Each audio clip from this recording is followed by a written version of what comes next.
अरे अरे बाबा पालेंगे। खुश रहा बेटा। प्रणाम समझी। प्रणाम प्रणाम। बैठी बैठी। कब अली हैं? अभी अली हैं। हाँ दी। और का हाल चल बा? सब ठीक ठाक बा बबुआ जी। हम चाहत रहनी है कि मधु के हमारे साथ विदा कर देती तो ठीक रही। हाँ हाँ हमारा तो कोनो प्रॉब्लम नहीं है, बस खाली चूंकि सब चाहते रहे कि दुर्गा पूजा घर ही में सबका संगे मनावे। ए मोहन, दुर्गा पूजा में वही 5 दिन बाकी बा। प्रणाम बाबूजी। खुश रह बाबू। 2 दिन बाद राहुल जाके लिए यही दुल्हन के। ए चाचा ओकर कोनो जरूरत नहीं है।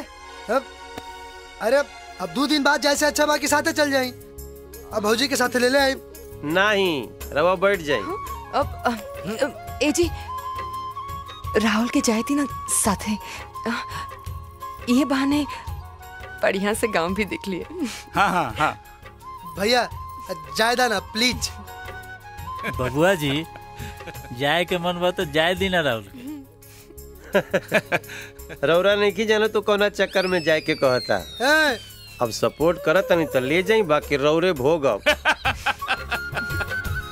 ए अब खड़ा खड़ा मुंह का ताकत आ रहा। जा जा जाके तैयारी करा। जा तैयारी करा।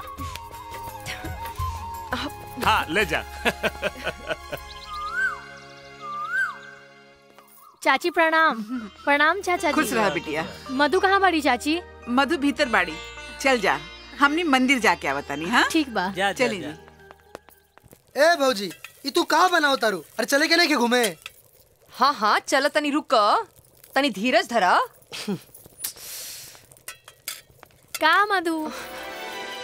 अरे आरुषि कैसन बड़ू तू? हम ठीक बानी, तू सुनावा कब आइलू? एकदम बढ़िया, आज आई नहीं। हाँ अच्छा ई का साथे गो स्टेपनी लाइल बाड़ू का? हाँ और का, अब बिना स्टेपनी के भौजी के सहेली लोग के गाड़ी कैसे चली? अच्छा वही से चुल्हानिया गुड़ के बैठल बाड़ा।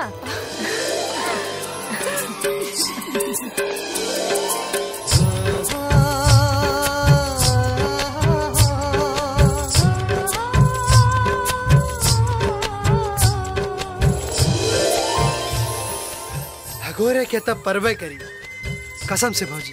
भगवान सारा हरिहरी तोहरे नैहर में रख देले बड़े, एक के झटका में चर जाए के मन करता। अच्छा सच्चा रहा दीदी। या खुदा परवरदिगार, हम तेरे दरबार में फरियाद करते हैं, मत कर इन हसीनों को पैदा, ये हमें बर्बाद करते हैं। अच्छा बेटा बर्बाद अरे करते हैं। भौजी, रुको, अभी बताओ।